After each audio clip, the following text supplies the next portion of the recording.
Hello दोस्तों, स्वागत है आप सभी का हमारे यूट्यूब चैनल में। और इससे पहले हमने 10th चैप्टर का तीसरा चैप्टर है जो धातुएं और अधातुएं, तो इसमें हमने ये पहला पार्ट किया था जिसमें हमने 30 इंपॉर्टेंट क्वेश्चन हो किया था जो कि अक्सर पूछे ही जाते हैं बोर्ड एग्जाम में। तो हम आज 31 से स्टार्ट करेंगे। तो हमारा पहला क्वेश्चन है आज का, अधातुएं आवर्त सारणी में किधर स्थित होती है? इसका आंसर होगा ए, दाईं ओर स्थित होती हैं। और हमारे पास दूसरा क्वेश्चन है कि Ti, Cr और Mn तथा Zr धातुओं को कहा जाता है, तो इसका आंसर होगा बी, इसको कहते हैं समारिक धातु। 33वां क्वेश्चन, ऐसे तत्व जो इलेक्ट्रॉनों को त्याग कर धनात्मक आयन बनाते हैं तो इन्हें क्या कहा जाता है? तो इसका आंसर होगा सी, इन्हें धातु कहा जाता है।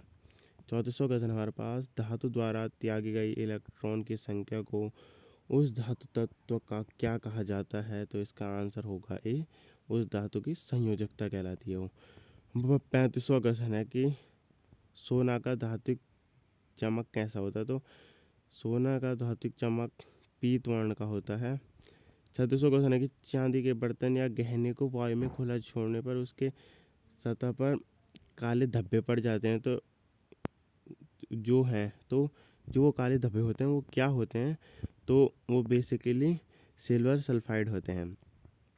हमारा नेक्स्ट क्वेश्चन है कि धातु से अधातु में इलेक्ट्रॉन के स्थानांतरण से बने यौगिक को कहते हैं, तो इसको कहते हैं हम आयनिक यौगिक। 38वां क्वेश्चन हमारे पास, निम्न में से कौन अधातु है? तो इनमें से हमारे पास H एक अधातु है जो कि एक गैस है, हाइड्रोजन।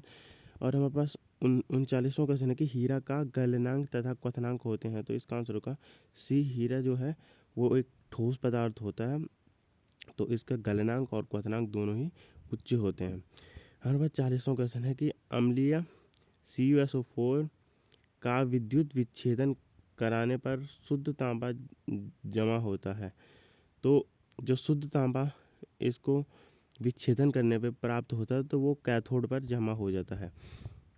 और हमारे पास 41वां क्वेश्चन है कि अम्लीय कॉपर सल्फेट को विलयन का विद्युत विच्छेदन कराने पर कॉपर सल्फेट का विलयन है, तो जो कॉपर सल्फेट का विलयन है वो एक विद्युत अपघट्य है।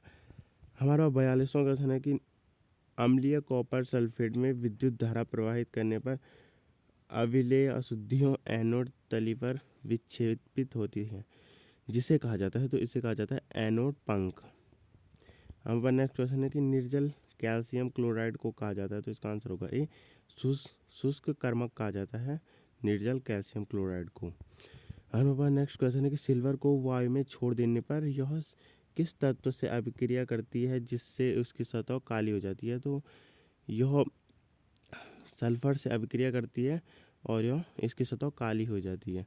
हमारा नेक्स्ट क्वेश्चन है कि लंबे समय तक लोहे की कांटी को आर्द्र वायु में छोड़कर उसके सतह पर किस रंग की परत चढ़ जाती है? तो इसका आंसर होगा डी, उसके सतह पर भूरे रंग की परत चढ़ जाती है। और हमारा नेक्स्ट क्वेश्चन कि अगर लोहे में 0.05% कार्बन मिला दिया जाए तो इसका आंसर होगा बी, प्रबल तथा कठोर हो जाता है। और हमारा नेक्स्ट क्वेश्चन, मिश्र धातु कांसा होते हैं, तो इसका आंसर होगा ये, विद्युत के कुचालक होते हैं मिश्र धातुएं। कांसा एक विद्युत का कुचालक होता है। 48वां क्वेश्चन है कि धातु के ऑक्साइड जल में घुलकर क्या बनाते हैं? तो धातु के ऑक्साइड जब जल में घुलते हैं तो एक क्षार का निर्माण करते हैं, तो वह क्षार बनाते हैं। 49वां क्वेश्चन हमारे पास, धातुओं के ऑक्साइड को क्या कहते हैं? तो इसका आंसर होगा ए, धातुओं के ऑक्साइड को हम क्षार कहते हैं। 50वां क्वेश्चन कि धातुओं के ऑक्साइड जल में घुलकर बनाता है, तो जब धातुओं के ऑक्साइड जल में घुलते हैं तो वो एक अम्ल बनाते हैं। अब नेक्स्ट क्वेश्चन कि निम्न में से कौन सी धातु तार के रूप में उपलब्ध होती है? तो इसका आंसर होगा ए, Cu तार के रूप में हमारे पास उपलब्ध होती है। और नेक्स्ट क्वेश्चन हमारे पास, कौन धातु है जिसका दहन चमकदार श्वेत ज्वाला के साथ संपन्न होता है? तो इसका आंसर होगा सी, Mg। 53वां क्वेश्चन हमारे पास, निम्न में से कौन सी धातु है जो उच्च ताप पर भी ऑक्सीजन से अभिक्रिया नहीं करती है? तो इसका आंसर होगा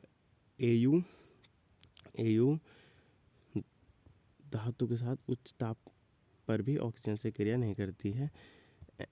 और नेक्स्ट क्वेश्चन हमारे पास Na तथा K धातु तेजी से अभिक्रिया करता है, तो इसका आंसर कॉपी ठंडे जल के साथ Na और K तेजी से अभिक्रिया करता है। तो 55वां क्वेश्चन हमारे पास निम्न में से कौन सी धातु जल में डालने पर तैरने लगती है, तो इसका आंसर होगा सी।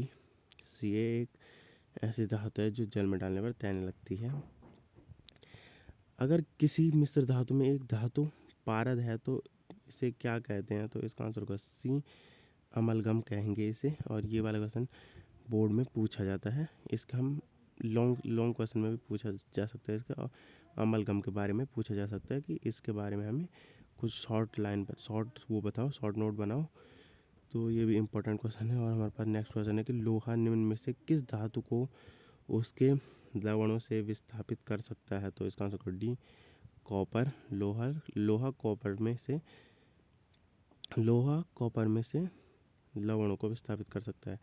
और 98वां क्वेश्चन हमारे पास सल्फर के अयस्क का क्या नाम है, तो इसका आंसर होगा ए, सल्फर के अयस्क का नाम है सल्फाइड। हमारे पास नेक्स्ट क्वेश्चन है कि इस्पात में कितना प्रतिशत कार्बन होता है, तो जो इस्पात होते हैं उसमें 2% कार्बन होता है, इसका डी आंसर सही होगा।